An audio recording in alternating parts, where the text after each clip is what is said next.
Hola, soy Ágata y soy la consejera bilingüe de la Fundación de Epilepsia de Chicago y trabajo en Chicago, pero nosotros apoyamos a familias e individuos que tienen epilepsia en los 44 condados del estado de Illinois.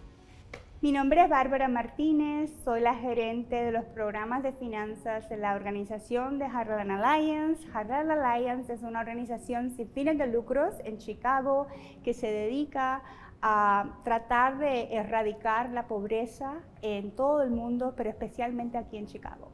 La estabilidad financiera es importante porque nos ayuda a poder tener un mejor presente, nos ayuda definitivamente a poder crear un mejor futuro y nos ayuda sobre todo a recibir conocimientos, a impactar en nuestras vidas y poder crear un mejor futuro para nuestras familias. Decidí agarrar esta ruta, ¿no? Y convertirme en entrenadora financiera porque creo fehacientemente que las personas necesitan ayuda. Yo decidí hacerme un entrenador financiero por muchas razones, pero especialmente me hice un entrenador con el National Disability Institute porque vi una necesidad increíble en la comunidad hispana. Muchos de mis participantes hispanos tienen familias o amigos o gente en la comunidad que tiene discapacidad y no saben que pueden, por ejemplo, tener beneficios y a la misma vez, por ejemplo, tener un bien financiero, tener una casa, tener un carro. El poder entender que aunque no tengan un ingreso de un trabajo fijo, pueden recibir seguro social y a su vez también pueden abrir una cuenta de bancos, cosa que había muchos de nuestros clientes que por ahí no lo entendían de esa manera. Poder también saber cuál es la diferencia entre el seguro social y el seguro social de discapacidad.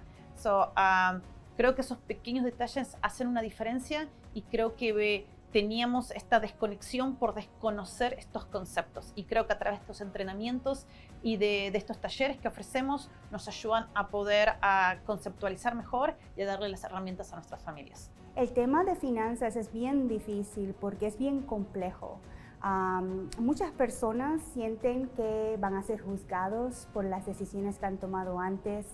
Otras personas sienten que deberían tener más conocimientos de finanzas.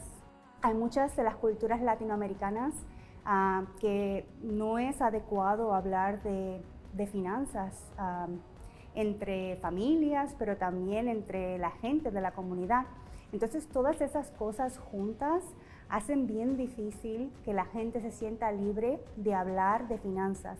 Pero yo como entrenadora de finanzas creo que es súper importante que aprendamos a crear un entorno que la gente se sienta libre de hablar de finanzas, porque si lo dejamos todo en silencio y en la oscuridad, así es que perdemos más. Algunos de los cambios que pude contribuir, ¿no? Y que pudimos contribuir para poder ayudar a nuestra comunidad hispana es identificar de que, por ejemplo, el website, los materiales que recibíamos estaban en inglés. Entonces, conjuntamente con el equipo de esta organización pudimos ayudarnos a poder traducirlos. Hoy por hoy, no solamente la página tiene acceso a estar en español, también tenemos material en español, tenemos estos videos en español y podemos también tener entrenamientos en español. Así la gente puede no solamente educarse, sino también tener recursos para poder referirse después, para continuar construyendo este puente de educación entre todos.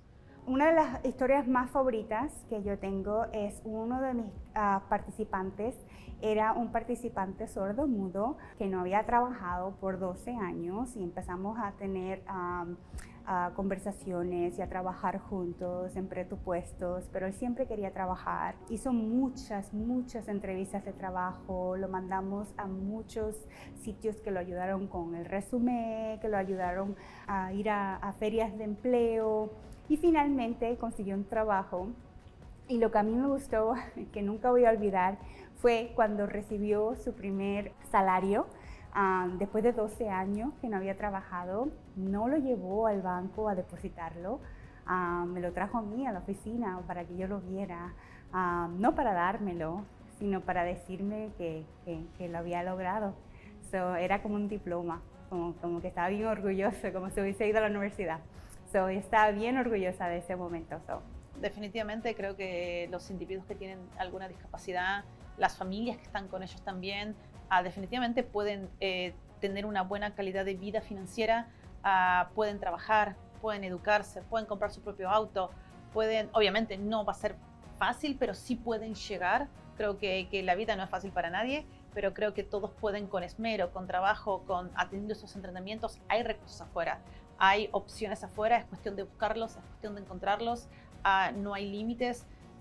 Creo que el límite lo pone uno, de ahí que definitivamente trabajar como comunidad nos va a ayudar, y estas organizaciones, el trabajo que hacemos todos los días, nos ayuda a poder acercarnos a poder brindar esta esperanza a nuestras familias.